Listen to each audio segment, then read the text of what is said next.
ప్రేమగల తండ్రి, గొప్ప దేవా, మీకు ఎంతో వందనాలు ప్రభువా. ఈ సమయంలో మిమ్మల్ని స్తుతించే బాధ్యత మాకు ఇచ్చిన స్తోత్రాలు. అంత మాత్రమే కాదు తండ్రి ప్రభువా, మీ ఆజ్ఞ మేరకు ప్రతి మనుషులు పరీక్షించుకోవాలి, మీ శరీరంలో మీ రక్తంలో పాల్గొలు పొందాల అని మీరు శ్రవించిన మాటలు బట్టి స్తోత్రాలు. మీ ఆజ్ఞను నెరవేర్చడానికి ఇచ్చిన బాధ్యత బట్టి అయితే పరీక్షించుకొని మీ శరీరంలో మీ రక్తంలో పాల్గొదరాక సహాయం చేయండి. మీ వాక్యంలో మాట్లాడండి, మీ చిత్త నెరవేర్చ స్మరణ చేస్తుంది.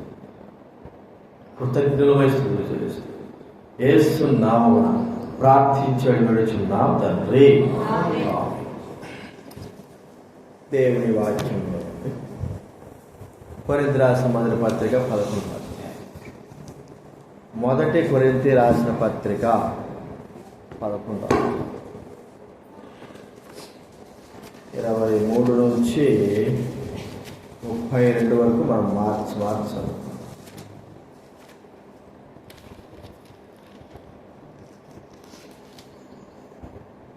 మొదటి కొరింథీ రాసిన పత్రిక 11వ అధ్యాయము 23 నుంచి 32 వరకు మనం మార్చాలి. నేను మీకు అప్పగించిన దాని ప్రభు వలన పొందితిని. ప్రభుని యేసు తాను అప్పగింపబడిన రాత్రి రొట్టె కృతజ్ఞతాస్తుతులు చెల్లించి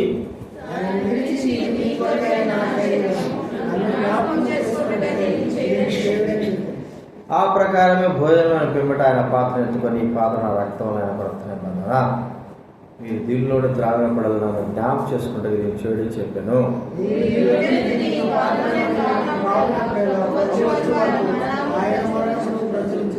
కాబట్టి ఎవడు అయోగ్యంగా ప్రభు యొక్క రొట్టెలు తిన్ను లేక ఆయన పాత్రలు త్రాగును, వాడు ప్రభు యొక్క శరీరం గురించి రక్తం గురించి అపరాధి ఎగును.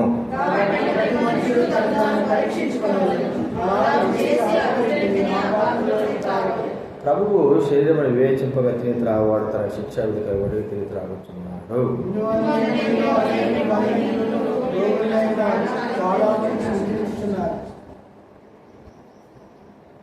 అయితే మనమే విమర్శించుకొని ఎడల తీర్పు పొందకపోదము.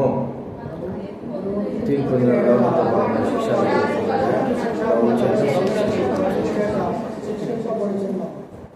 కీర్తన గ్రంథం 3వ అధ్యాయం. కీర్తనల గ్రంథం 3వ అధ్యాయం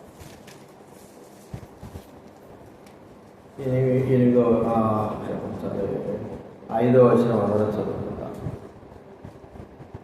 కీర్తన గ్రంథం 3వ అధ్యాయం 5వ వచనం అందరం కూడా కలిసి చదువుకుంటాం. యెహోవా నాకు ఆధారం,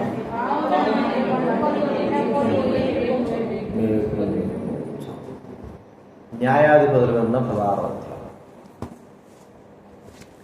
న్యాయాధిపతుల గ్రంథం 16వ అధ్యాయం.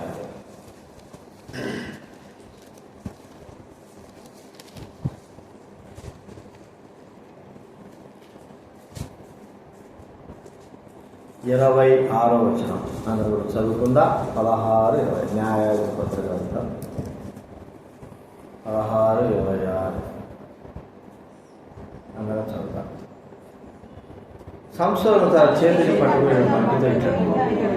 ఈ గుడికి ఆధారమైన స్తంభమును నుంచి విడుము, నేను వాటి మీద ఆనుకున్నాను.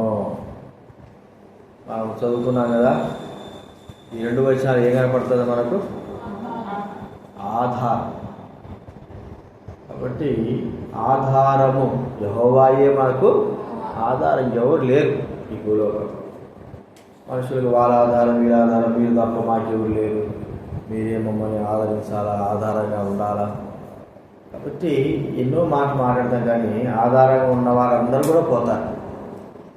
దేవుడు తప్ప ఏ మానవుడు కూడా ఆ ఆధారం అనే మాటకు చాలా నేనున్నావు ఆధారం, ఏం భయపడాలి అంటారు. చివరికి వాళ్ళు పట్టించుకోరు, విడిచేస్తారు. మరి కష్ట సమయాల్లో దూరంగా ఉంటారు.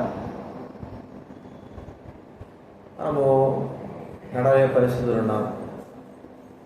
ఒక మన దగ్గర కర్ర కనబడింది, కర్ర తీసుకున్నాను, బాగానే ఉంది, దీంతో నేను నిలబడవచ్చు, నడవచ్చు అనుకొని పట్టుకొని ఆ కర్ర మీద మనం బరువు వేసి 2 సార్లు నడవంగానే ఇరిగిపోయింది అనుకో. అర్థమైందా మీకు? ఇరిగిపోతే మనం ఆధారం అనుకున్న కర్ర ఇరిగిపోతే మనం ఏమైపోతామో కింద పడిపోతాం కదా. ఎందుకంటే ఈ కర్ర ద్వారా నేను నిలబడవచ్చు అనుకుంటాను. కొండలు ఎక్కేవారు ఉంటారు, హిమాలయ పర్వతాలు ఎక్కేవారు ఉంటారు. వారు ఇట్లా ఎక్కేటువంటి ఆ ఎగువగా ఎక్కేటువంటి వాటి కొరకై వారు వెళ్ళగలరా? ఎవరైనా కొండలు గుట్టలు ఎక్కినారా? కొండల గుట్టలు ఎక్కినారా? ఎక్కలేదు. కొండల గుట్టలు ఎప్పుడు చూసి హైదరాబాద్ వచ్చానా? కొండల గుట్టలు ఎక్కలే. కొండల గుట్టలు ఎక్కేవాళ్ళు ఆధారం లేకుండా ఎక్కగలరా? ఎక్కగలరా? ఎక్కలేదు కదా. ఎక్కలేదు, అది వాస్తవం. ఎందుకంటే మళ్ళాగా సాఫ్ట్గా మెట్లు ఉండవారికి. ఖచ్చితంగా కర్ర ఒక ఆధారం అనేది మనకు లేకపోతే అది ఏదైనా సరే, తాడు కావచ్చు, కర్ర కావచ్చు, ఒక కత్తి అనేది కావచ్చు, ఏదైనా ఆధారం లేకపోతే కొండలు గుట్టలు పర్వతాలు మనం ఎక్కలే, మన వల్ల కాదు. కాబట్టి ఆధారం అనేది చాలా అవసరం. ఇప్పుడు మనకు ఆధారం ఎవడు? ప్రభువే. మన జీవితానికి ఆధారం, మనల్ని నిలబెట్టేదానికి ఆధారం, మనము పట్టుకుంటే పడిపోకుండా ఉండడానికి ఆధారం. మనం పట్టుకోలేము, కానీ ప్రభు పట్టుకున్నప్పుడు, ప్రభువుని ఆనుకున్నప్పుడు మనం నిలవబడగలము. అయితే మన ఆధారం ప్రభువేనా మన జీవితంలో, లేకపోతే వేరే దాన్ని ఏదైనా ఆధారం చేసుకుంటున్నామా? చాలామంది ఈ లోకంలో ప్రజలను ఆధారం చేసుకుంటారు. ఇంకా దేని ఆధారం చేసుకుంటారు చెప్పండి? ప్రజలు కుటుంబాలను, అన్నదమ్ములు వాళ్ళు ఆధారం చేసుకుంటారు. ఇంకా ధనాన్ని ఆధారం చేసుకుంటారు. ధనాన్ని ఆధారం చేసుకుంటారు. ఇంకా బైబిల్ గ్రంథంలో ఉంది, నీ సౌందర్యమును ఆధారం చేసుకునే మాట, మన అందము, లేకపోతే మన యొక్క శరీరం యొక్క దృఢత్వము, ఇది ఆధారం చేసుకుంటాం. అంటే మనం ఆధారం చేసుకున్న ప్రతి ఒక్కటి కూడా నశించిపోయేటి, మనకు నాశనము కలగజేసేటే కానీ మనల్ని ఆదుకొని ఆధారంగా నిలబడేటట్టు ఏది కూడా లేదు. కాబట్టి మనము ఎంచుకున్నటువంటి ఆధారమైనటువంటి వ్యక్తులు కానీ, డబ్బు కానీ, అందం కానీ, లోకం కానీ, ప్రజలు కానీ అందరూ ఏదో ఒక దినాన మనకు నష్టం కలగజేసేవారే. ఇవన్నీ కూడా మనకు తెలిసే మనం ఏం చేస్తున్నాం? మనకు నష్టం కలగజేసే. ఇప్పుడు ఒక వ్యక్తి 1000 రూపాయలు ఇచ్చినాం, వాడు ఇవ్వడం తెలుసు, అర్థమైంది మీకు, కానీ ఇచ్చేసినాం. వాడు అదే సమయంలో చాలా అవసరం ఉంటుంది, ఇప్పుడే 100 రూపాయలు ఇస్తా అంటాడు. వాడిని నమ్మకూడదని తెలిసే మనం ఏం చేస్తాం చెప్పండి? వాడు నమ్మకూడదు, వాడు ఇవ్వడం తెలిసే వాడు చూపినటువంటి ఆ పరిస్థితిని బట్టి, వాడు మాట్లాడే మాటను బట్టి సర్లే పోయేదా అంటాం. ఇచ్చిన తర్వాత తెలుస్తుంది వాడు మళ్ళా అది మనల్ని మోసం చేశాడు. అర్థమైందండి. ఇప్పుడు మన జీవితంలో ప్రజలు కానీ, డబ్బు కానీ, అందం కానీ, శక్తి కానీ, బలం కానీ, ఒకవేళ ఆస్తులు కానీ, ఇవన్నీ ఆధారం చేసుకుంటున్నామా? దైవబిడ్డలు మనము ఎవరిని ఆధారం చేసుకోవాలా? దేన్ని ఆధారం చేసుకోవాలా? ఎలాగా? వేటిని బట్టి మనం ఆధారం చేసుకుని నష్టపోయాలి, లేకపోతే ఆ నష్టంలో కారణంగా ఎట్లున్నాం మనం ఒకసారి గుర్తించుకుందాం. మనము ఆధారం చేసుకోవలసినవి ఏమున్నాయి? ఇప్పుడు మనం ఏం ఆధారం చేసుకుంటున్నాం? కొన్ని విషయాలు మాత్రం మనం చూసుకుందాం. మొట్టమొదటిగా యెషయా గ్రంథం 64వ అధ్యాయం చదవండి. 7వ వచనం చదవండి ఎవరైనా. యెషయా గ్రంథం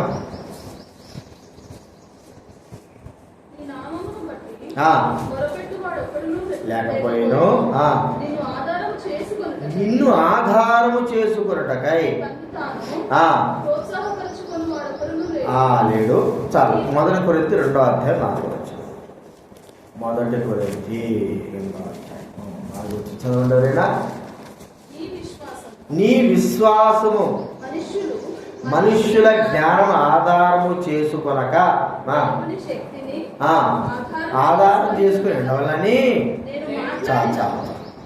నీ విశ్వాసము మనుషుల జ్ఞానాన్ని ఆధారం చేసుకోకుండా దేవుని శక్తిని ఆధారం చేసుకుని ఉందా. ఇక్కడ ఏమన్నాడు, మీరు మరి ఆధారం చేసుకుంటే 64 కదా, 64 ఉంది. మిమ్మల్ని మీరు ప్రోత్సాహం అంటే ఏమన్నా కూడా చెప్తారు 64 నిన్ను ఆధారం చేసుకున్నటకై తన్ను తాను ప్రోత్సాహపరుచుకునేవాడెవడు కూడా. అంటే ఈ లోకంలో మనిషి విశ్వాసం పైన, దేవుడిలా ఉన్నటువంటి విశ్వాసం పైన ఆధారం లేదు, కానీ మాయ పైన, దేవుని పైన కాదు, కానీ మరి మాయ అంటే లోకం పైన విశ్వాసం కలిగిన వారుగా ఉంటున్నాడు. అంటే నమ్ముతున్నాడు, ఆధారం చేసుకుంటున్నాడు. ప్రియమైన వారినరా, దేవుని నీలో ఉన్నటువంటి విశ్వాసం, దేవునిపై నీకున్న విశ్వాసం నువ్వు ఆధారం చేసుకోగలుగుతున్నావా? ప్రియమైన వారినరా, ఇది లోక సంబంధమైన వ్యక్తులపైన ఆధారం కాదు, నీలో ఉన్న విశ్వాసం. అంటే దేవుడు నీకు ఇచ్చినటువంటి విశ్వాసము సహితముగా, విశ్వాసములో బలపరచబడి దేవునిపై నీకున్నటువంటి ప్రగాఢమైన నమ్మకం, విశ్వాసం ఆధారం చేసుకుని జీవిస్తున్నావా? లోకంలో కనబడే దానిపైన నీ యొక్క విశ్వాసము లేదా ఆధారంగా ఉంటా. దేవునిపైన నమ్మకం ఉంచినవాడు, దేవునిపైన విశ్వాసం ఉంచినవాడు ఆధారం లేకుండా ఉండడు, ఖచ్చితంగా ఆధారం కలిగిన వాడుగా ఉంటాడు. లోకం పైన విశ్వాసం ఉంచినవాడు, లోకమును నమ్మినవాడు ఆధారం లేకుండా పోతాడు. ఈ దినాల్లో ఓ మాట మనం చెప్పుకోవాలంటే మనలో విశ్వాసం అనేది తగ్గిపోతూ ఉంది. అంటే విశ్వాసం కలిగి విశ్వాసం తగ్గుతుంది అంటే అర్థం ఏమిటి? దేవుని పైన కూడా ఆ విశ్వాసము లేదు, దేవుని క్రియలపైన విశ్వాసం లేదు, దేవుని నమ్మడంలో విశ్వాసం లేదు, దేవుని ఆధారం చేసుకోవడంలో విశ్వాసం లేదు. జీవితంలో మనకు ఎంతోమంది మనము ఆధారపడి ఉండొచ్చేమో, కానీ విశ్వాసంతో దేవునిపై మనము ఆధారపడే వారంగా ఉంటున్నామా? విశ్వాసం సన్నగిల్లిందిగా ఉంటుందా? విశ్వాసం లేకపోవడం. ప్రభు నాడు నేను భూలోకానికి వచ్చినప్పుడు, మనిషి కుమారుడు వచ్చినప్పుడు విశ్వాసమును కనుగొందునా అంటే విశ్వాసం లేకుండా పోయేటువంటి స్థితిగతులు వస్తాయి. దినాల్లో విశ్వాసం లేదు, ప్రజలకు విశ్వాసం లేదు, దైవుడైన వారికి విశ్వాసం లేదు. అంటే దేవుని పైన నమ్మకం మానవుడికి పూర్తిగా లేకపోవడం అని చూస్తాం. ప్రియమైన వాళ్ళరా, విశ్వాసం లేకపోవడం ఏమిటి? దేవుడు ఉన్నాడని, తన ఎద్దుకు వారి వచ్చేవారికి ఫలం దయచేవాడని నమ్మాలి కదా. మరి ఆ విశ్వాసము మనం ఒకసారి పరీక్షించుకుందాం. మనకు ఆధారమైన విశ్వాసము మనలో ఉందా లేదా కదండి. మనం నిలబడేటటువంటి విశ్వాసము మనలో ఉందా లేదా? విశ్వాసము లేకపోతే దేంతో పోల్చబడుతుందంటే మరి ప్రాణము లేని శరీరముతో పోల్చు. చూడండి, యాకోబు రాసిన పత్రిక 2వ అధ్యాయం, యాకోబు రాసిన పత్రిక 2వ అధ్యాయము చివరి వచ్చిన ఎవరైనా ప్రాణము లేని శరీరం ఎలాగో మృతమో 20 వచ్చాను చూడండి, 20 వచ్చాను. వ్యర్థుడా, క్రియలు లేని విశ్వాసం నిష్ఫలమైనది తెలుసుకో. అలాగే విశ్వాసము, దేవుని పైన ఉన్నటువంటి విశ్వాసము అనేది ఆధారము మనం లేకోకుండా జీవిస్తూ ఉంటున్నాం. మనకు విశ్వాసం అనేది ఉందా? ప్రభువు పైన నమ్మకం అనేది ఉందా? ఇదే మన జీవితానికి ఆధార మూలము. కొంతమంది అంటారు, ఆ దైవ సేవకులు మీకే విశ్వాసం ఉండాలని, లేకపోతే వారికి వీరికి గొప్ప గొప్ప వారికి విశ్వాసం, మాకెందుకు విశ్వాసం? ఎందుకంటే మాకు అన్నీ కలిగి ఉన్నాయి, విశ్వాసం మీద ఆధారపడవలసిన అవసరం ఏముంది? ప్రియమైన వారా, ఆ విశ్వాసమే మన జీవితంలో లేకపోతే మనం ప్రాణం లేని శరీరములాగా ఉంటాం. ఆ విశ్వాసం మనలో లేకపోతే వ్యర్థులముగా ఉంటాం.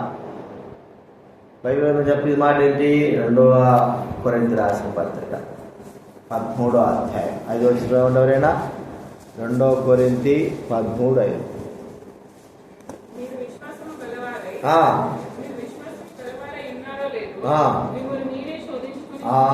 మిమ్ముని మీరే శోధించుకోండి.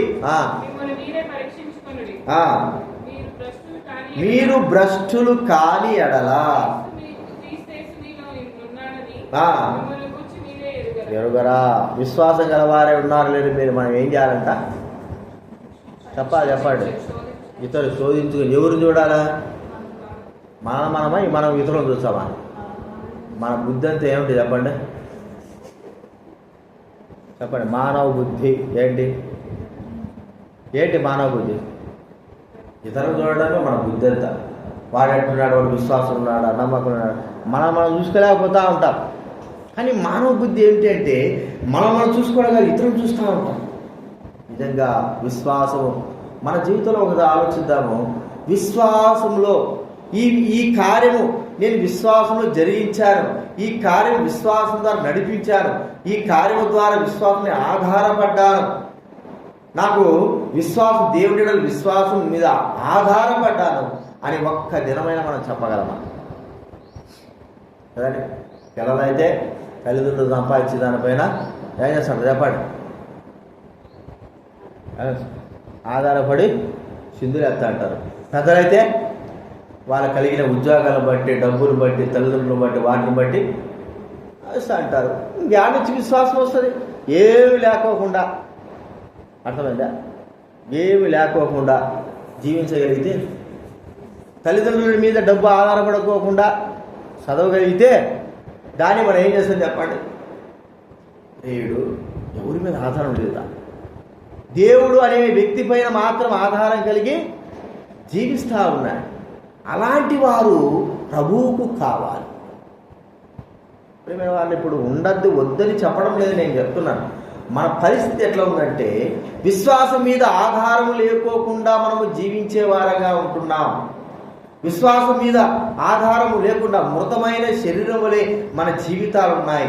దేవుడిని ఆధారం చేసుకుని దేవుడి పైన విశ్వాసం, నమ్మకం లేకోకుండా జీవించే వారంగా ఉంటున్నాం. పరీక్షించుకుందాం.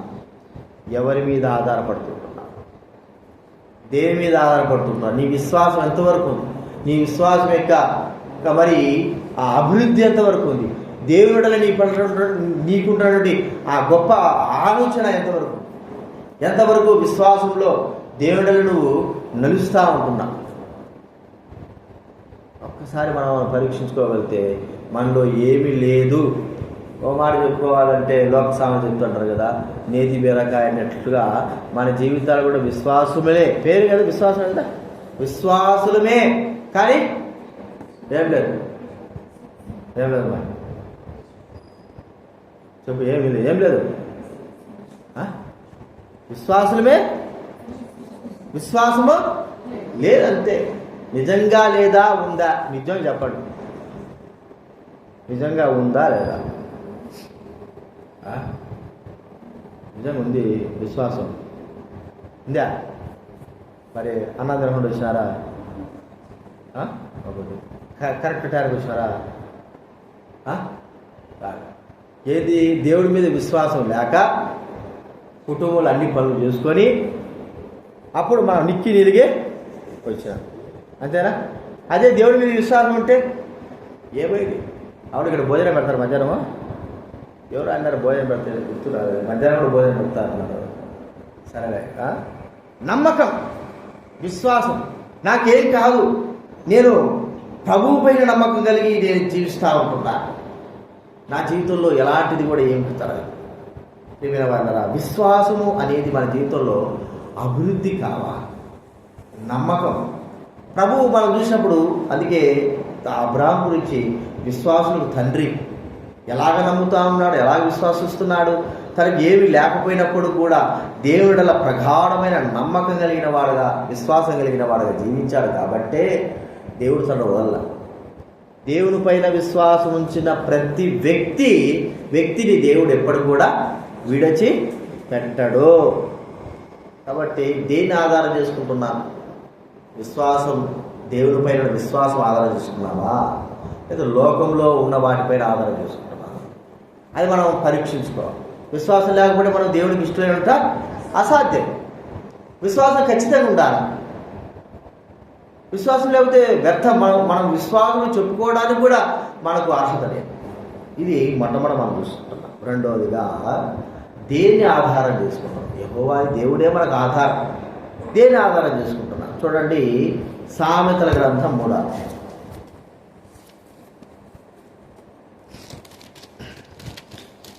అధ్యాయము 5వ వచనం చదవండి ఎవరైనా.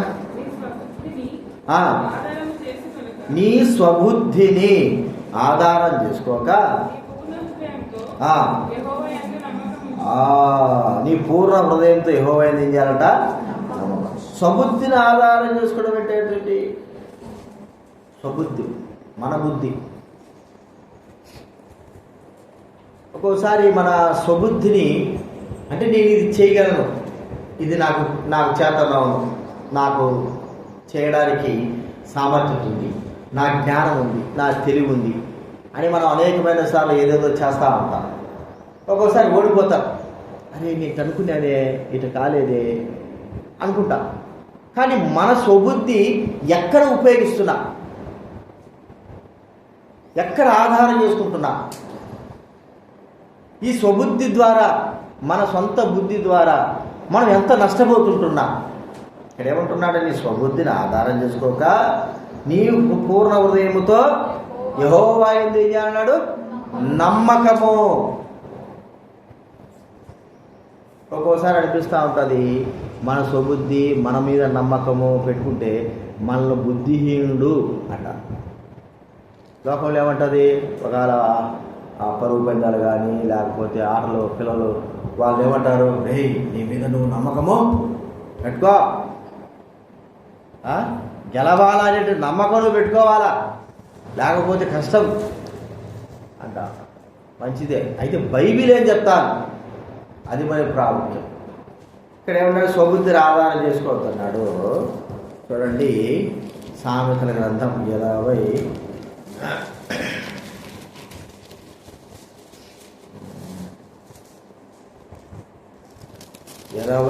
అధ్యాయం 26వ వచనం చదవండి ఎవరైనా. తన మనస్సును నమ్ముకొనువాడు బుద్ధిహీనుడు. చాలు ఆడి గురించి చాలు. ఏమంటాడండి? తన మనస్సును, ఏం చెప్తుంది బైబిల్? తన మనస్సును, తనను తాను నమ్ముకునేవాడు ఎవరండి? బుద్ధిహీనుడు. అదే మాట బైబిల్ ఏముంది? నీ స్వబుద్ధిని ఆధారం చేసుకుంటే నీవు నేను కూడా ఎలాంటి వారమో బుద్ధిహీనులమే. ఆధారము నా స్వబుద్ధి, నా బుద్ధి, నా తెలివి, నా ఆలోచన, ఇవి దేవుని ముందు పనిచేయవు. దేవుని జ్ఞానం ముందు, దేవుని తెలివి ముందు, దేవుని ఆలోచన ముందు ఎంత మాత్రం పనిచేయవు. మనం ఏం చేస్తుంటా చెప్పండి? వానికంటే నేను బుద్ధి కలిగిన వాడని చెప్పించుకోవడానికి ఎన్నో తిప్పలు పడతా ఉంటాం. ఏదైనా ఆలోచన చెప్పమంటే మనం వానికంటే మించి చెప్పాలి ఆలోచన, నేనే బుద్ధి కలిగిన వాడని చెప్పాలి ఆలోచన. వాళ్ళ మంచిదే, ఇది బాగానే ఉంటుంది. కానీ దైవికమైనటువంటి విషయాల్లో మన స్వబుద్ధిగా ఆలోచించి మన ఇష్టపూర్వకంగా మన ఇష్టానుసారంగా ఏమైనా జరిగిస్తున్నామా? మన స్వబుద్ధిని, సంఘాలు ఎలా ఉన్నాయంటే స్వబుద్ధి ఎక్కువ ఉపయోగిస్తారు. సొంత బుద్ధి అంటే ఇది ఇలాగ చేస్తే బాగుంటుంది, అలాగ చేస్తే బాగుంటుంది, అట్లుంటే బాగుంటుంది, ఇట్లుంటే బాగుంటుంది, ఇలాగ ఉంటేనే బాగుంటుంది అనేటువంటి బుద్ధిని ఉపయోగిస్తా. చివరికి నేను అటు అనుకున్నాను కానీ ఏమంటా చెప్పండి, నీ ఇటు అనుకున్నా ఇటు అనుకోలేదు, ఇటు జరుగుతుంది అనుకోలేదు, ఇలా అవుతుంది అనుకోలేదు. అరే నీ బుద్ధిని ఆలోచించి ఒక్కోసారి నష్టం జరగకపోతే పర్వాలే, ఆ మన సొంత బుద్ధితో మనం ఆలోచించి ఏమవుతాం చెప్పండి? ఏమవుతాం ఇంకా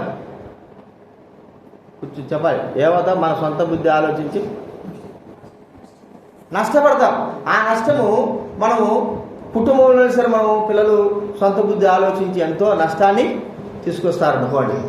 మరి సంఘ విషయంలో మనం కూడా సొంత బుద్ధిని ఆలోచించి సంఘమునకు ఎంతో నష్టాన్ని కలగజేస్తాం. అది దైవికమంగా మనం చేసే నష్టం. మనం ఆలోచించి ప్రియమైన వారినరా, మనం ఒకసారి ఆలోచిద్దాం. మనం ఏదో మేలు చేయాలనుకుంటాము, లేదా ఏదో చేయాలనుకుంటాము, కానీ సొంతగా చేసినటువంటి మేలు, సొంతగా మనము ఆధారపడేటువంటి సొంత బుద్ధి మనకు సంఘములో ఏం కలగజేస్తుంది? నష్టాన్ని కలగజేస్తుంది. అందుకే దేవుడు పెద్దలు కానీ సేవకులు కానీ ఎందుకు మన కోసం ఉంచాడు?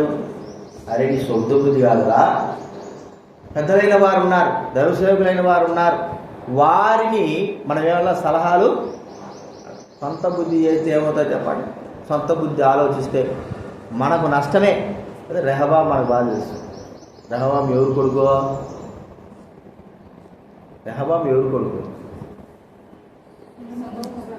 సొలొమోను కొడుకు. రెహబాం సొలొమోను తర్వాత రెహబాం బాధే. వచ్చారు ప్రజలందరూ వచ్చారు. అయ్యా, మీ నాయన మమ్మల్ని బాగా బాధ పెట్టాడు, 30 తెప్పలు పెట్టాడు, నువ్వేం చేస్తావో చెప్పు, నువ్వు రాజైనావు కదా ఇప్పుడు మాకు, ఏం చేస్తావో చెప్పు అన్నాడు. 3 రోజుల తర్వాత రాబోండి, తర్వాత చెప్తాను. మరి ఈడేం ఆలోచించాడో తెలియదు, కానీ వాళ్ళ నాన్న దగ్గర పనిచేసినట్టు సొలొమోను దగ్గర పనిచేసినట్టు పెద్దల్ని అడిగాడు. ఇటు అడిగినారు, నన్ను ఏం చెప్పమంటారు?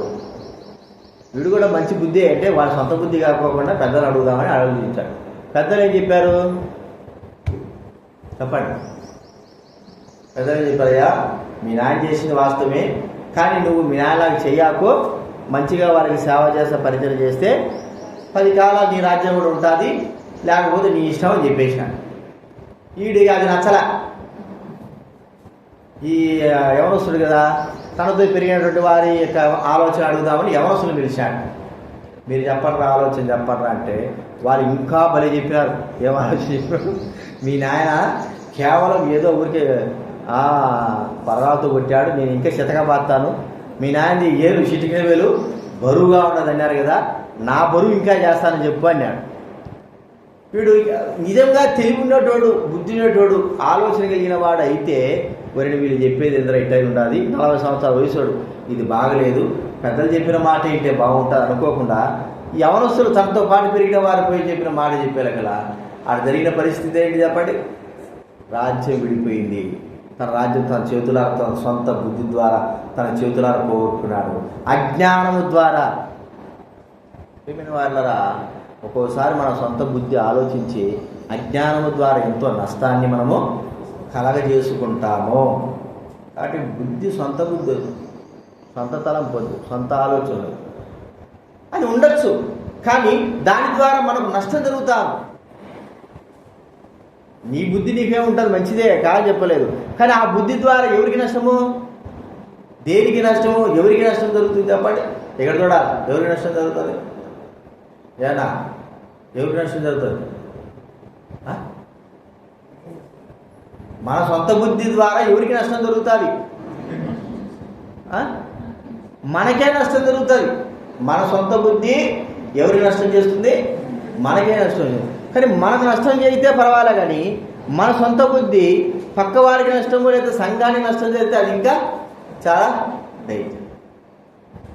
అందుకే మన బుద్ధి పైన మనం ఆలోచన కలిగిన వారంగా ఉండాలి. అందుకే దైవవాక్యం ఉంది, దైవ ప్రజలైన వారు ఉన్నారు. ఇలాగా ఉండడం ద్వారా ఇప్పుడు ఒక్క మాట మనం ఆలోచిస్తే, ఒక పెళ్ళిళ్ళు పేరాలు జరుగుతున్నాయనుకోండి, ఇంట్లో కుటుంబంలో పెద్దన్నాడు అనుకోండి, వాళ్ళ సొంత బుద్ధి ఆలోచించి అన్నీ చేశాడు అనుకో, ఏమైపోతుంది? ఎంతో నష్టం అవుతుంది కదా. అప్పుడు కుటుంబస్తులందరూ జ్ఞానం అడిగాయా, ఏం చేద్దాం, ఎంత మనం ఎట్లా చేద్దాం అనుకుంటే ఒక్కొక్క టైం చెప్పిన తలపు చెప్పినాకో అప్పుడు ఏదైనా మంచి కార్యము జరుగుతుంది. సొంతగా ఒకడు ఆలోచించిన ద్వారా చేసేటువంటి ఆ బుద్ధి తనకు నష్టాన్ని, కుటుంబానికి బాధను కలగజేసేదిగా ఉంటుంది. సంఘంలో కూడా అలాగే, అది మనం గుర్తించుకోవాలి. మన బుద్ధిని మనం ఎప్పుడు కూడా ఉపయోగించకూడదు, మన స్వబుద్ధిని ఉపయోగించకూడదు. కాబట్టి రెండవదిగా దేని ఆధారం చేసుకుంటున్నా చెప్పండి? స్వబుద్ధిని. అందులో ఇంకొక మాట ఏంటంటే, మన యొక్క మోసకరమైనటువంటి మాటలు చూడండి. 7వ అధ్యాయం 7వ అధ్యాయము సొంత బుద్ధే కాదు కానీ మోసకరమైన 4వ వచనం ఉండేనా?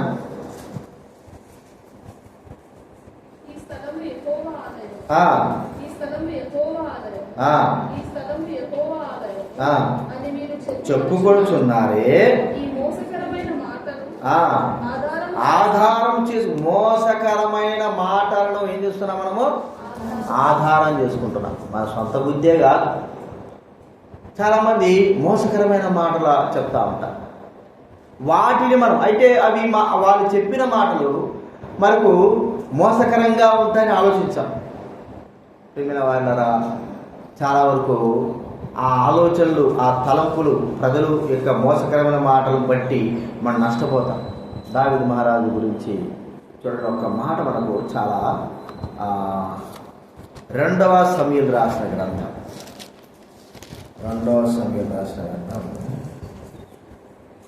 16వ అధ్యాయం 22, 23 చదవండి ఎవరైనా. 2వ సమూయేలు రాసిన గ్రంథం 16, 22, 23. కాబట్టి 23 చదవండి. 23. ఆ దినములలో అహీతోపెలు చెప్పిన ఏ ఆలోచనను విచారణ చేసి పొందిన టుగా ఉండెను. దావీదును అబ్షాలోమును దానిని అట్లే ఎంచుచుండిరి. దావీదు ఎంత జ్ఞానం కలిగిన వాడు కదండి. మోసకరమైన మాటలు కూడా దావీదు నమ్మే వ్యక్తిగా ఉంటున్నాడు. అయితే ఎట్లో దేవుని దయ వల్ల దావీదు ఇంచినారు కానీ ఆ మోసకరమైన మాటల్లో దావీదు పడ్డది. కానీ అబ్షాలోము అహీతోపెలు యొక్క మోసకరమైన మాటలు ఆధారం చేసుకొని తన జీవితాన్ని తానే నాశనం చేసుకున్నాడు. తన యొక్క మరణం తానే కొని తెచ్చుకున్నాడు. చూడండి, ఎంతోమంది మరి మోసకరమైన మాటలు మనకు చెప్తా ఉంటారు. అవి ఎలా ఉంటాయంటే దైవికమైన మాటల్లాగానే ఉంటాయి. అయితే వాటిలో మోసకరమైనది ఉందని మనకు తెలియదు. వాటిని ఆ మాటలు నమ్ముతాం, దైవికమైన మాటలు పక్కన పెడతాం. తర్వాత అయ్యో నేను ఇట్లా చేస్తుంటే బాగుండేది కదా, లేదా ఇలాగా నేను ఈ మాటలకు ఆ వ్యక్తి చెప్పిన మాటలు నేను నమ్మి మోసపోయాను కదా. మనం మోసపోతే పర్వాలే, ఇతరులు కూడా మోసపోతారు కదండి. ఈ దినాల్లో మోసకరమైన మాటలు ఎట్లుంటాయంటే 2 సంవత్సరాల కిందట హ్యాబిట్స్లో ఒక బ్యాంక్ పెట్టారు. తెలిసిందా మీకు? అది తెలిసింది. 10,000 కడితే ₹1,00,000 కడితే నెలకి ఎంత వస్తుంది చెప్పండి? ₹1,00,000 కట్టారనుకో, నెలకు 10,000 మన బ్యాంకులో వేస్తాం. అర్థమైంది? ఎప్పుడు విన్నారు అది? హైదరాబాద్ నుండి కూడా వినకపోతే అంటే మీరు చెప్పండి. హైదరాబాద్ జరిగింది, ఇది హ్యాబిట్స్ దగ్గరే జరిగింది. ఊరికే కాదు, హ్యాబిట్స్ కాదు, అదే హబ్సి కూడా. ఒక ఆయన 3 లక్షలు కట్టాడు. కట్టి నెల 1, 2 నెలలు, 3 నెలలు తీసుకున్నాడు. ఏది? 10,000 తీసుకున్నాడు. నన్ను అడిగాడు, రాజా నువ్వు కూడా కట్టు, నీ కూడా. ఆ 3 లక్షలు అంటే నేను ఇట్టట్టు అందుకుంటాను. ఆయన 10,000 నాకు ఉండేది. 10,000తో నేను నా కుటుంబం చేసుకోవాలి. ఇచ్చేది ఆడ 10,000, నీకు 3 లక్షలు ఇస్తే నేనాడదా? అసలు ఇచ్చేదానికి లేదా ముందు, ఇంతే కదా ఇచ్చేదానికి. నా పొద్దున అంతకుముందు ఇలాంటి కార్యం మాకు తెలుసు. 2009లో ఈమో అనేది ఒకటి ఏదో వచ్చింది, చూసినారా మీరు? భారతదేశం మద్రాసు నుంచి పాగింది తెలుసా? ఏమో పాస్టర్లు ఎక్కువగా ఎన్ని ఉపయోగించి ఒక్కొక్కరితో కట్టించుకోవడము, వాళ్ళకి నెలకి ఇంత బ్యాంకులు వేయడము, ఇవి జరిగినాయి. అప్పుడు నాకు అప్పుడు వేరే వాళ్ళు కూడా నన్ను, నువ్వు కట్టు రాజా, నేను భరోసాను 10,000 కట్టు సార్, నెలకు నీకు ఇస్తా అంటే, ఆ 10,000 ఉంటే నేను ఇట్టుంటాను. నా ఎప్పుడు 2009లోనే నేను ఇట్టుంటాను. అది చెప్పు 10,000 ఉంటే అది లేకే కదా ఇప్పుడు ఇట్టుండేది అంటే నేను నీకు భరోసా అన్నాడు. 2 సంవత్సరాలు 3 సంవత్సరాలు తిరగకపోయి అందరినీ జైలేసి పాలించారు, పాస్టర్లతో సహా. ఈ పాస్టర్లు ఏం చేశారు? డబ్బు కాసపడి, పాస్టర్లేని కాదు కానీ మిగతా వాళ్ళు కూడా, కొంతమంది కూడా కట్టేవాళ్ళు ఒకరే ఉంటారు కదా, వాళ్ళు కూడా ఏం చేశారు? డబ్బు అంతా మింగేసి ఆడ కట్టుకోకుండా దాచిపెట్టుకున్నారు. ఏమంటారు? వాళ్ళు లేదు. అప్పుడు కరెక్ట్ సమయానికి పోలీసులు వచ్చి పట్టుకున్నారు, కోర్టు పాలైపోయినారు. ఉన్నది కూడా ఊడ్చుకోపోయింది. ముందు 10,000 కడితే 1 లక్ష వచ్చింది అనుకోండి, ₹1,00,000 కట్టాడు. ₹1,00,000 వస్తే 1.5 లక్ష వచ్చిందని 3 లక్షలు కట్టాడు. 3 లక్షలు కట్టగానే ఏమైపోయింది చెప్పండి. ఉన్నది కూడా ఎన్ని మోసకరమైన మాటలు. ఇక్కడ కూడా అచ్చు కూడా అట్టే వచ్చింది. నువ్వు కట్టు నేను చూస్తా అని అన్నవాడే 6 నెలల దొరకలే 3 లక్షలు కూడా కాస్త మోసకరమైన మాటలు. అదేదో మర్యాదగా దేవుని మందిరానికి ఉపయోగిస్తే నీకు ఎక్కడికైనా ఉపయోగపడదు చెప్పండి. అర్థమైంది మీకు? 3 లక్షలు 10 లక్షలు మా దగ్గర ₹1 పిషాడు ఒకడు ఉన్నాడు. ఇట్లా మోసకర మాటలు విని 10 లక్షలు కట్టాడు ఒక ఆయన. గవర్నమెంట్ ఊరికే కాదు చెప్పేది, నాతో డైరెక్ట్ చెప్తున్నాడు. అదే ఆ 10 లక్షలు 1 లక్ష అయినా సరే నువ్వు దేవుడికి మందిరానికి ఉపయోగించుంటే 1 లక్ష, ఈ 10 లక్షలు మిగిలేదు కదా దేవుడికి సాయం చేసేవాడు. ఇప్పుడు ఏమైపోయింది చెప్పండి? మోసకరమైన మాటలు. వాళ్ళ చుట్టూ తిరగలేక వాళ్ళు ఎక్కడున్నారో తెలియదు. ఈ 10 లక్షలు తీసుకుపోయినట్టు చుట్టూ తిరుగుకోలేక 10 లక్షలు చెప్పుకోలేక సిగ్గుపోతుంది గవర్నమెంట్ జాబోడు. ఎట్లాంటి అంటే లోకములో దేవుని కంటే మోసకరమైన మాటలకి మానవుడు బాగా నమ్మి మోసపోతా ఉన్నాడు. ప్రియమైన వారంటారా, ఈ మోసకరమైన మాటలు మనము నమ్మడం కాదు, కానీ మనము మోసపడుకోకుండా జాగ్రత్తగా ఉండాలి. ఎంతమంది ఇలా మనం మోసం చేస్తున్నారు. డబ్బు విషయమే కానీ ఏదో ఇస్తాం కదా. ఒకడైతే దేవుడి మందిరానికి నేను చెప్తున్నా కదా, ₹1 వాడంతా పిసినాడు. డబ్బంతా అంటే సంఘం పెద్ద డబ్బంతా తీసుకొని బీరోలు పెట్టి వాడే ఇచ్చాడు. కొడుక్కి MBBS సీట్ కోసం హైదరాబాద్ 70 లక్షలు ఇచ్చాడు. 70 లక్షలు నాయన, 70 లక్షలు అంటే 1 లక్ష చూడడమే మాకు అయితే 70 లక్షలు ఇచ్చాడు. వాడే చేశాడు, తీసుకునేటోడు జంపు ఎలా విజయం జరిగింది ఉన్నాడు. ఇప్పుడు వాడు కొడుకు ఏమి లేకోకుండా, వాడు ఈ ఇంట్లో పని లేకుండా, పట్ట లేకోకుండా వాడు 70 లక్షలు కడితే 70 లక్షలే. వీడేమో నాకు MBBS సీటు వస్తే వచ్చిన దానికే కదా 70 లక్షలు ఇచ్చింది. వాడేం చేస్తున్నాడు? ఇప్పుడు కుదరదు మళ్ళీ ఇస్తాం. పోలీసుల దగ్గర పోయి పోలీసులు అన్నారు, ఇవన్నీ ఇవ్వకముందు మీరు ఏం చేయాలా చూసుకోవాలి. ఒకసారి ఇచ్చిన తర్వాత మళ్ళీ రాదండి, మోసపోయారు. ఎంతలా అదే దేవుడి మందిరానికి ఇస్తే ఇక వాళ్ళకి ఎక్కడ లేని మోసం అయిపోయినట్టు. అదే వాళ్ళంతగా వాళ్ళు మోసపడితే చెప్పండి ఎంతమంది అండి విశ్వాసులు, ఎంతమంది ఇట్లున్నారు. దేవుడి మందిరంలో ₹1 కూడా మనం ఏం కాము మోసపోము. దానికి ఇవ్వడానికి చేతులు రావు మనకు. పక్కకు మోసపోయి వందలు పెట్టుకొని ఇచ్చి మోసపోయి నష్టపడి మోసకరమైన మాటల ద్వారా మనం మోసపోయి నష్టం చేసుకుని బాధ చేసుకుంటాం. కాబట్టి మోసకరమైన మాటలు మనం ఆధారం చేసుకొని మనం మోసపరుచుకుంటాము. ఇతరులు కూడా మోసపరిచే స్థితిలో మనము వస్తున్నాం. అలాంటి స్థితి ఉందా మనం ఒకసారి పరీక్షించుకోవాలి. స్వబుద్ధిని ఆధారం చేసుకుంటున్నాం, మోసకరమైన మాటలు కూడా మనము ఆధారం చేసుకుంటాం. ఇది రెండోది మనం చూసుకుంటున్నాం. మూడోదిగా చూడండి, యెషయా గ్రంథం 30వ అధ్యాయం. యెషయా గ్రంథం 30వ అధ్యాయము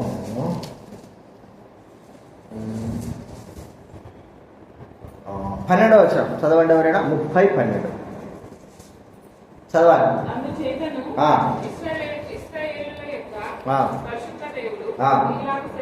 సెలవిస్తున్నాడు, ఈ వాక్యములు వద్దని తులసివేసి బలత్కారాన్ని కృత్రిమమును నమ్ముకొని చేసుకుంటే గనుక 13 కూడా. ఈ దోషం మీకు ఎత్తైన గోడ నుండి జోగి పడబోచున్న గోడ అండవలి అగును, అది ఒక్క క్షణంలో హఠాత్తుగా పడిపోవును. ఏమంటున్నాడట?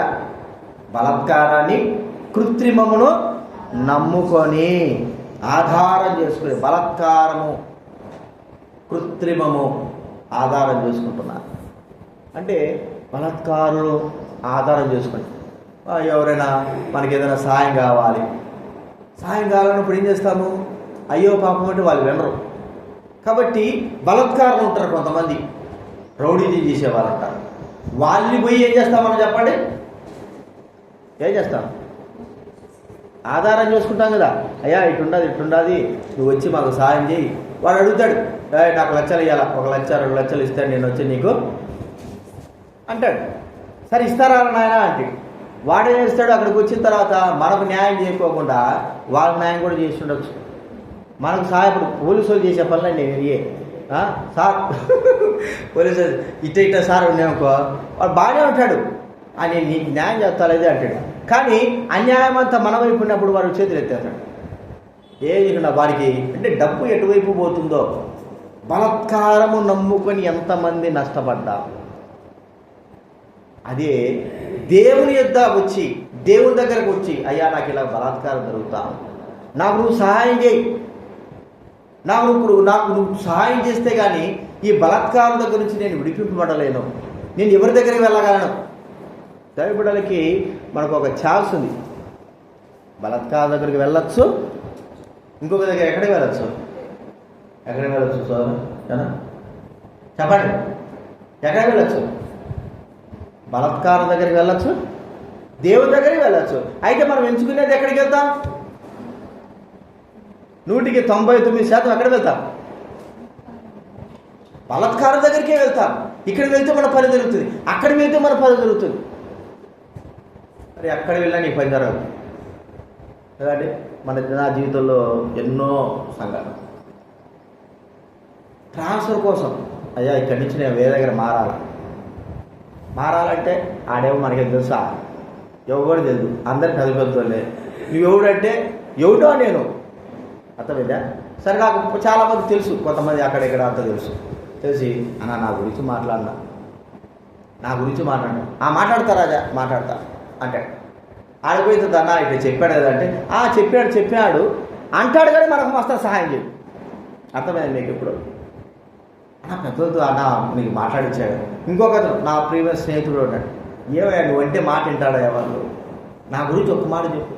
చెప్తానన్నా చెప్పినాను అన్న ఇట్లా చెప్పాడు కదా ఏదైనా సాయం చేయాలంటే చేస్తాను అంటాడు, కానీ మన సాయం అదేదో నోరు మూసుకొని మందిరం కాడ పోయి హెబ్రోన్లో పోయి కూర్చొని ప్రార్థన చేసి కాలు మా ప్రభువా ఇదిగో వీళ్ళందరూ నమ్ముకున్నా, ఎవడు కూడా బలాత్కారం నమ్ముకున్నాడు, ఎవడు కూడా సహాయం చేయడు, అందరూ వీరులు శూరులే, కానీ ఒకడు కూడా నాకు ఎవరు కూడా సహాయము చేయలేదు, నువ్వు చేస్తేనే కదా ప్రభువా అని కాలు పట్టుకుంటే, దేవుడు కాలు పట్టుకుంటే దేవుడు ఖచ్చితంగా మనకు సహాయం చేస్తాడు. 2 నెలల నుంచి ఇదే తెప్పలు. ఇక్కడ వినాలి నిద్రపోవద్దు. నిద్రపోవడానికా? ఫుల్గా తినేస్తారు ఇక్కడ. చెప్పండి, ఏం నిద్రపోతున్నారు? దేవుడికి ఎరగాడైనా ఎక్కడ రాదు. ఇళ్ళ కాడ ఉంటే మీకు నిద్ర వస్తుందా? వస్తుంది నిద్ర? ఒక పోస్ట్ పెట్టాడు ఒకడు, ఇంటికాడ అట్ట శబ్దం అయితే నిద్ర రాదంట. నిజమే కాదా? అబద్ధాలు చెప్పాలి. ఇంటికాడ మీరు పడుకుంటే నిద్ర వస్తుందా రాదా? రాత్రి 2 గంటల పడుకుంటారు. హైదరాబాదులో ఖచ్చితంగా 12-1 గంట. అట్ట మెలకు వచ్చిందనుకో నిద్ర వస్తుందా? ఏడుకొస్తే ఎట్టు వస్తుంది అబ్బా మీకు నిద్ర? నాకు అర్థం కావాలి. శబ్దం కూడా శబ్దం రాకపోయినా కూడా నిద్ర వస్తుంది. నిద్రపోవద్దు దయచేసి. వినండి, వాక్యం వినడానికి సైతాన్ చేసే మీ కార్యం ఏంటంటే వాక్యం మీలో పడదు. కాబట్టి మనకు బలాత్కారం నమ్ముకోవడం. ఈ 2-3 నెలల నుంచి నేను కూడా అయ్యా మరి ట్రాన్స్ఫర్ కావాలి వాళ్ళకి చెప్తున్నా. ఆలోచించిన 2-3 సార్లు నాకు అనుభవం అయింది కదా. ఎవరు నమ్మకూడదు, చేస్తే చేసుకో లేకపోతే లేదు నీ ఇష్టం, నన్ను ఈడు అడిగేటోళ్ళు లేడు. అది కూడా చిన్న సంఘము, మీలాగే చిన్న సంఘము. ఎవడు అడుగుతాడు? పెద్ద సంఘం అయితే నువ్వు వెళ్ళిపోవాలి ఇక్కడ నుంచి అంటారు. చిన్న సంఘం ఎవడు అడుగుతాడు? నీ ఇష్టం చేసుకుంటూ చేసుకో లేకపోతే లేదు. కావున్నా దేవుడు సహాయం ఎలాగంటే నేను అసలు అంటే ఇంకా జరగలేదు ప్రాసెస్. వాడిని ఒకంతా ఆయనే ఫోన్ చేశాడు, రాజన్న బాగున్నావా అన్న మా అక్కడికి సేవకుడిగా వస్తావా అని. ఫిబ్రవరిలో చెప్తే వచ్చేస్తాను. నేను ఆడవాళ్ళు అడగలేదు, నాకు ఖచ్చితంగా చెయ్యండి. ఎందుకు? వాళ్ళని నమ్ముకొని ఇదివరకు నేనేమైపోయాను చెప్పండి? ఏమైపోయినాను? మనుషులు నమ్ముకొని నన్ను నష్టపడ్డా, నాకు ఎటువంటి సహాయం లేదు. చేసుకుంటే నువ్వే చేసుకో లేకపోతే లేదు, నా పరిచయం ఎక్కడ ఉంటే అక్కడ నేను వెళ్తాను, నువ్వే తీసుకోపోతావు నాకెందుకు అని కూర్చున్నా. వాళ్ళంతకు వాళ్ళే ఫోన్ చేసి చూడండి. బలాత్కారం నమ్ముకోవడం ద్వారా మనకి ఏదో జరుగుతుంది. బలాత్కారం అంటే ప్రజలు మనకు దేవుడి కంటే ఇతరులను నమ్ముకోవడం అనేది మనము చూస్తుంటున్నాం. మనకి ఎటువంటి ప్రయోజనము రాదు. ఎవరు నమ్ముకుంటే చెప్పాలి? బలాత్కారం. అదే దేవుడి దగ్గర మన కాళ్ళ దగ్గర వెళ్ళిబడి ఆయన పాదాలు చెంతబడి నిన్నే నమ్ముకుంటున్నా, నీవే నాకు సహాయం, నీవే నాకు కృప చూపాలా అని మనం ఆలోచిస్తే, అందుకే బలాత్కారం మాట మనం చూసినట్టు యెషయా గ్రంథంలో ఐగుప్తును ఆధారం చేసుకున్న వాళ్ళు 31వ అధ్యాయం చూడండి, 1వ వచనంలో యెషయా గ్రంథం 31 ఉంది.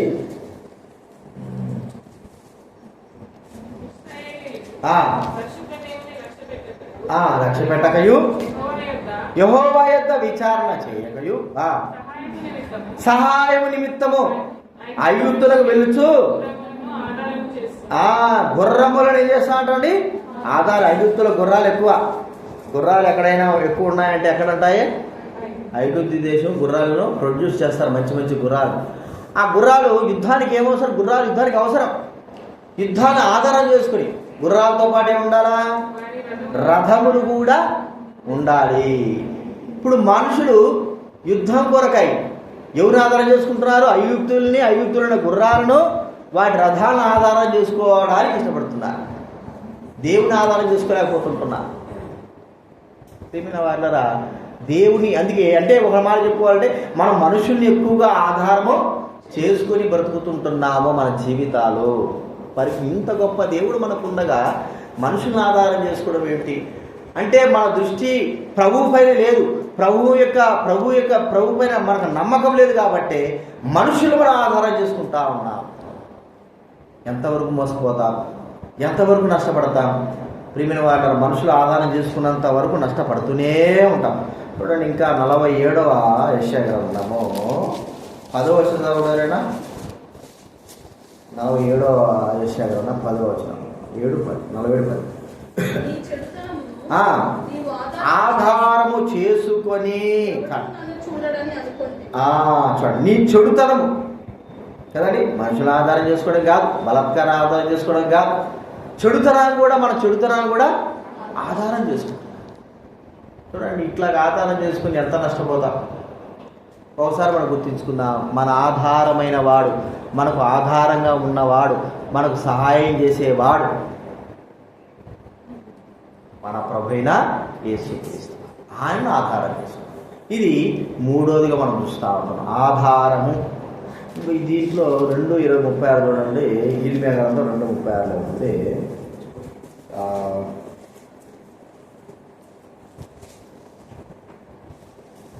2:36 చూడండి. మార్చుకొనుటకు నీవేళ ఇటు అటు తిరుగుతున్నావు.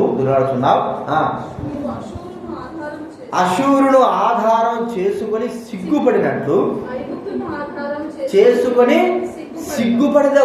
అశూరును ఆధారం చేసుకుని సిగ్గుపడినట్లుగా ఐగుప్తును కూడా ఆధారం చేసుకుని ఏమవుతామో సిగ్గుపడతాం. చివరికి మనకు వచ్చే సిగ్గే, అరే నేను అదేదో ముందే దేవుడి మీద ఆధారపడి ఉంటే ఈ మనుషులు నమ్ముకొని ఇంత నష్టపోయినారా నాయన, వీళ్ళు ఏదో చేస్తారనుకుంటే వీళ్ళు మనకు నష్టం చేసినారు. ఎంతమంది మనలో ప్రతి ఒక్కరిలో కూడా మనుషులను నమ్ముకొని సిగ్గుపడినటువంటి అనుభవాలు చాలా ఉంటాయి. ఇప్పటికైనా మనము ప్రభువు నమ్ముకుందాం, ప్రభువు మీద ఆధారపడదాం. ఆయన నమ్ముకున్నవాడు ఎప్పుడు కూడా సిగ్గుపడు, ఆయన ఎందుకు విశ్వాసం ఇచ్చిన వాడు ఎప్పుడు కూడా సిగ్గుపడడు. కాబట్టి గుర్తించుకుందాం, ఎందుకు మనం మనుషుల మీద నమ్ముకుంటున్నాము, ఆధారపడుతున్నామంటే అట్లా ఆధారపడితే దేవుడు మనం అవమానపరిచేవారు. దేవుడు తెలుసుకొని కూడా చెప్పండి ఎవరిని ఆధారపడుతున్నట్టు? ఇశ్రాయేలు దేవుడి యొక్క గొప్పతనం తెలిసి ఎవరి మీద ఆధారపడుతున్నారు? ఐగుప్తు మీద, అశూరు మీద. చివరికి వాళ్ళు జరిగింది ఏంటి?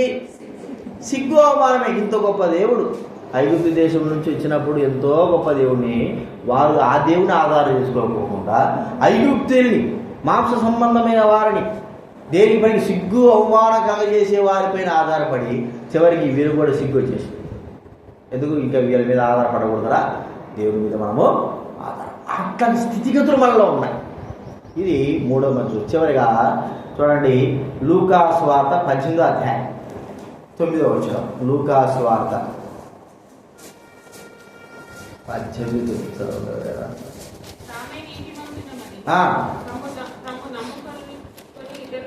తమ్ము నమ్ముకొని ఇతరులను తృణీకరించు ఈ ఉపమానము తామే నీతిమంతులు అనుకోండి. అంటే మేమే నీతిమంతులం. ఇంకోటి ఏంటంటే ఇతరులను తృణీకరించు. తమ్మును నమ్ముకొని మనమే నమ్ముకొని ఇతరులను తృణీకరించేటువంటి వారంగా ఉంటున్నామా? ప్రియమైన వాళ్ళరా, చూడండి కీర్తన గ్రంథం 22వ అధ్యాయం 22వ అధ్యాయము 10వ వచనం ఉండేనా?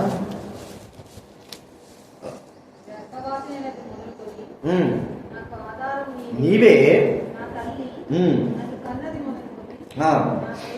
నా దేవుడవు, నీవే గర్భవాసి మొదలుకొని నాకు ఆధారం. ప్రభువే మనకు ఆధారం, ఇక ఎవరు కూడా లేదు. ప్రియమైన వాళ్ళరా, మనకు మనమే ఆధారంగా ఉంటున్నామా? మనమే నమ్ముకొని ఇతరులను తృణీకరిస్తూ జీవిస్తూ ఉంటున్నామా? పరిశీలు శాస్త్రులైన వారు అలాగే ఉంటున్నారు. వారి జీవితంలో వారినే నమ్ముకుంటారు. మేమే గొప్ప, మాదే గొప్ప, మా జీవితమే గొప్ప అన్నట్టుగా అనుకుంటున్నారే కానీ వారు దేవుని మీద ఆధారపడలేని వారుగా లేరు కదండి. దేవుని నమ్ముకోలేని వారుగా లేరు. చూడండి ఇంకొక మాట మనం చూస్తే యెషయా గ్రంథము 64వ అధ్యాయం 7వ వచనం చదవండి. 64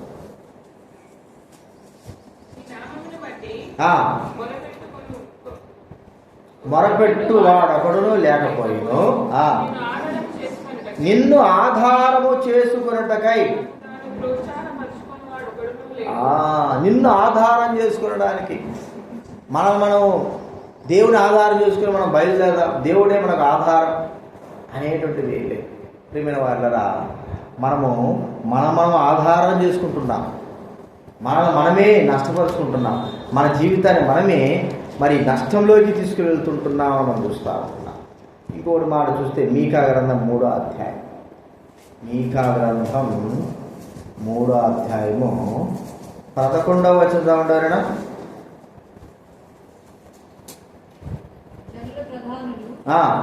లంచం పుచ్చుకునే తీర్పు తీసుదురు,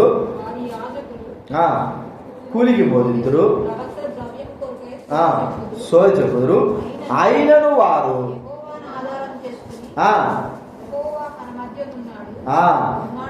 కదా ఏ కీడు మనం రాదు. ఇక్కడ ఏమంటున్నారు? ప్రధానులు లంచం తీసుకుంటున్నారు, తిరుగు తీస్తున్నారు, యాజకులు కూలికి బోధిస్తున్నారు, ప్రవక్తలు ద్రవ్యం తీసుకుంటారు, సోది చెప్తున్నారు. ఇలాగ చేస్తూ వాళ్ళు ఏమనుకుంటున్నారు? యెహోవా మనకు ఆధారం కదా.